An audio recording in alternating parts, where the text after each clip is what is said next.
entertainment is the green zone, which can be found on the screens in front of you. From the greenery of my home to the vast mysteries of the great outdoors, there's so much in this natural world to explore. And if you have something green to share, let me know in the comments below. Hello everyone, welcome back or welcome to the HeyEunziverse.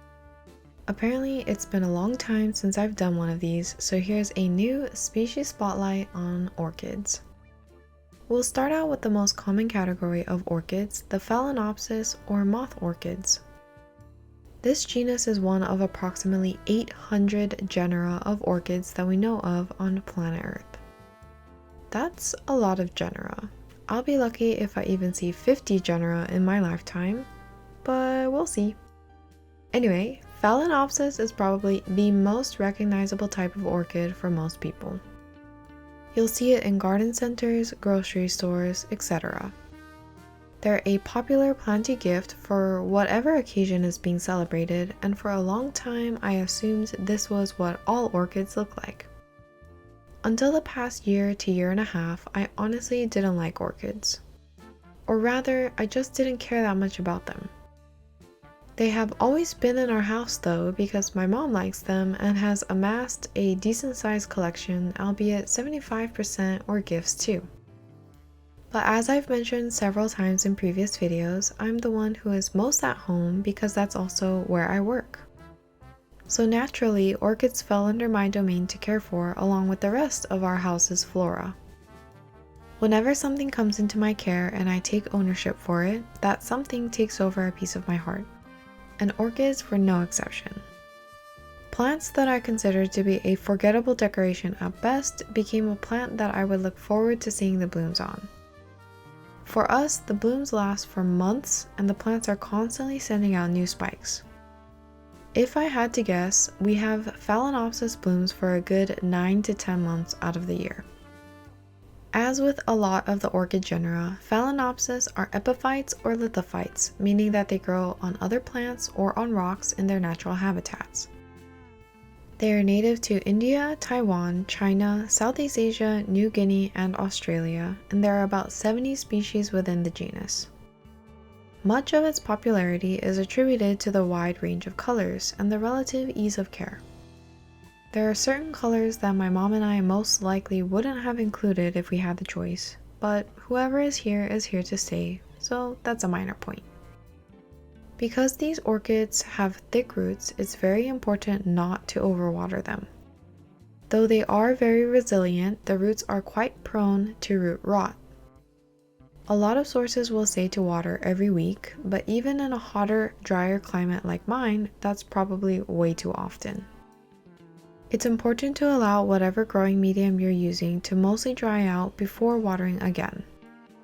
Even with our orchids being in an east-facing window that gets a lot of direct morning to midday sun, they are fine with being watered every 2 weeks or so.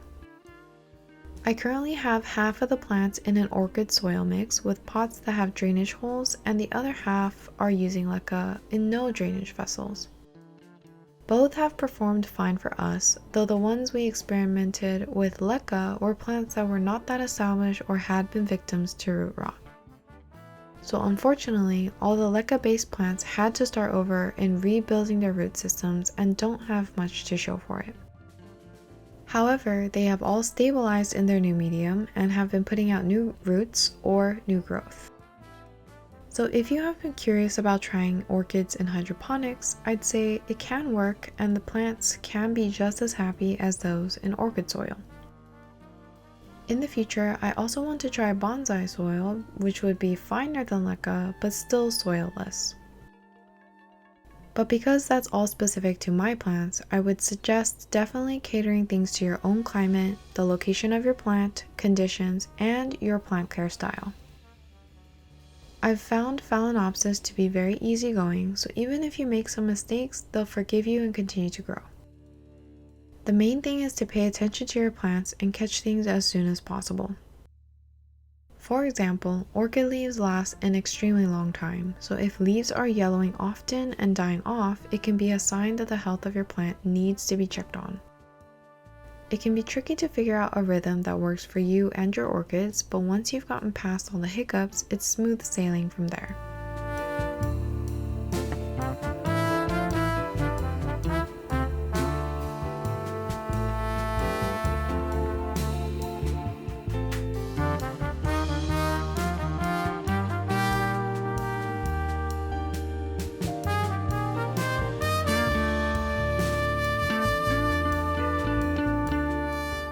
Another fun fact I learned about Phalaenopsis is that there are miniature ones, and the mini ones will always be mini. There are a lot of other houseplants that claim to be miniature versions or pixie versions of plants, but given enough time and care, they grow to be just as large as their other counterparts. So I was a little skeptical that this one would one day grow out to be like the other Phalaenopsis, but there are no signs of that for now. This little one was one that caught my mom's eye at a Home Depot once, and it's a favorite for sure amongst the orchids. It's our only mini orchid, so maybe we'll find another miniature friend for it. A nice thing about having smaller sized orchids is that they are easy to rearrange around the house. As collections are growing and the plants themselves are sizing up, things are constantly shifting around to accommodate. While it can be fun to redecorate, it can also be stressful when you don't know what plants to put where because they're so big. But that's definitely not a concern you would have with a mini orchid. Even with 2 spikes of full blooms, our little friend barely takes up 4 inches of width and 6 inches of height. It's the perfect filler option.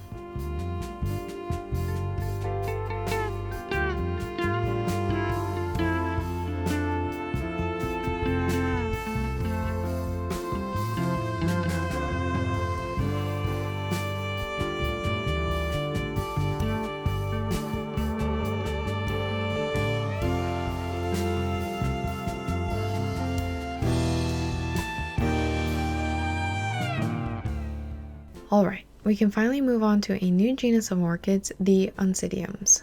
There are about 340 species within this genus, and they are native to Mexico, Central America, and parts of South America.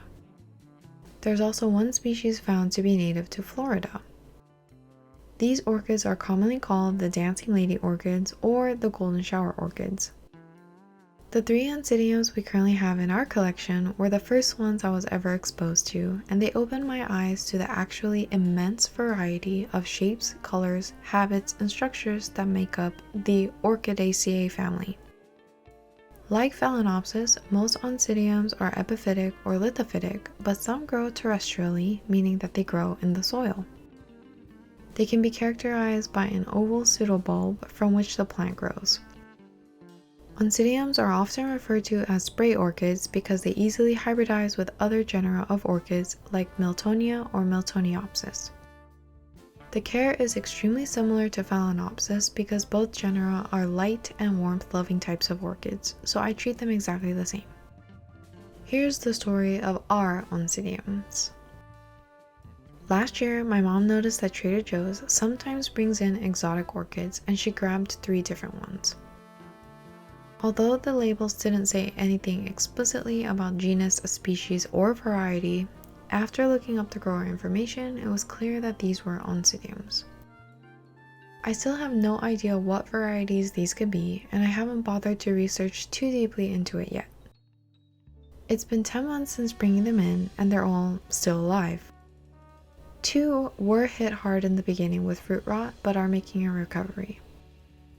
Of the 3, one of them did not rebloom this year, but has grown new bulbs, so it's still on the mend. The other 2 did rebloom, so I'm confident that all 3 will thrive here moving forward. I actually thought that the only one not affected by root rot was going to bloom, but the stronger of the 2 struggling orchids surprised us with a very small spike. I wasn't sure what color it was going to be because we didn't label the orchids, but my guess was that it was the burgundy one. And I'm happy to confirm that it is. It literally opened 1 bloom today, so I snuck in a last-minute photo of it. The one Oncidium that didn't bloom is actually my personal favorite amongst the 3 because it's this deep purpley red. So I hope it'll bloom next year.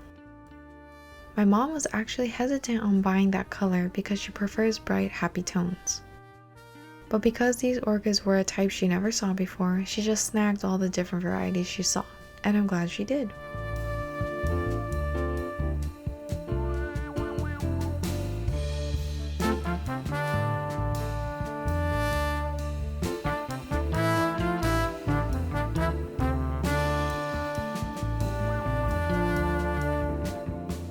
I posted the following story time on my Instagram with process images, but let me tell you the full story about my experience with our next genus, the glorious Cymbidium orchid, otherwise known as the boat orchid. There are about 55 species and about 16 hybrids that are native to Asia and Australia. Like the Oncidiums, they are epiphytic, lithophytic, and terrestrial, but unlike them, on rare occasions, Cymbidiums can be saprophytic, meaning they grow on dead or decaying organic matter. A lot of the Cymbidium species also have pseudobulbs like the one we have. I'll confess that while I did do my best to keep this orchid alive and have it thrive, I really put it through the ringer. While it was growing in our house, I got sick of seeing a bunch of weak-looking leaves hanging out of 2 pots. So I first merged them together into 1 pot with leca. After it not doing much, I researched Cymbidiums a bit more since that's what my mom said her friend said it was, and they are known to prefer a cooler range of temperatures. For my climate, the lowest temperatures even in the dead of winter only drops to about 38 degrees max at night. Most of the year, it'll sit more in the low 50s to 60s range, which is perfect because Cymbidiums prefer those exact night temperatures. This helps kick the orchid into flower spike development so that you can enjoy them in the spring. So I took it outside, moved it from pot to pot, location to location, trying to hit the perfect situation it wanted. I honestly thought I was going to lose it because it was looking worse and worse. Finally, I dumped it into a pot with some amaryllis bulbs. I had originally tried cactus type soil because I didn't want it to rot, as well as bonsai soil. They were both okay, but never great. So this time I went with the heftier Miracle Grow soil that had fertilizer mixed into it, and that's when it started getting healthy. Eventually I noticed that finally, after 3 years of trials and errors, it was flowering. It had been so long that my mom couldn't even remember what color the blooms were. And in all my time of living at our current house, which has been like 12 or 13 years now, I never saw this thing flower. Well, it's the most gosh dang beautiful Sakura pink blooms. I immediately fell head over heels for it, and it's been my #1 favorite orchid that we have. It's definitely colored by how much concern, care, and effort went into reviving it, but regardless, I think the shape of most Cymbidiums are my favorite amongst the different orchid genera I have looked into. Besides, Cymbidiums are harder to come by and quite expensive. While Phalaenopsis can be found for like $8 if you're lucky, and the Oncidiums were $17, flowering size Cymbidiums are always in the $40 to $60 range at least, so I'm very, very, very glad I didn't kill it. I can tell you that the price is not indicative of it being sensitive though, because it has been to hell and back and now looks amazing. Even when I repotted it, it didn't skip a beat. No drop flowers or yellowing leaves. In fact, I recently noticed it's growing new bulbs. So, if you like the look of Cymbidiums and you can afford it, I'd say it's definitely worth the investment. I hope our baby continues to thrive, and I hope to add more Cymbidiums later on. And surprise! We randomly added a new genus last week, so I'm adding it real quick here at the end. My mom and I stopped by Lowe's because that's my Disneyland alternative, and she somehow spotted this little guy on the rescue rack. Even in the orchid section, they didn't have any other of this genus available. What's the genus, you ask?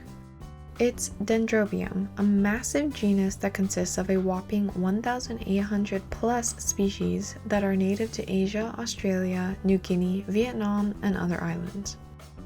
But more on them later because we're out of time.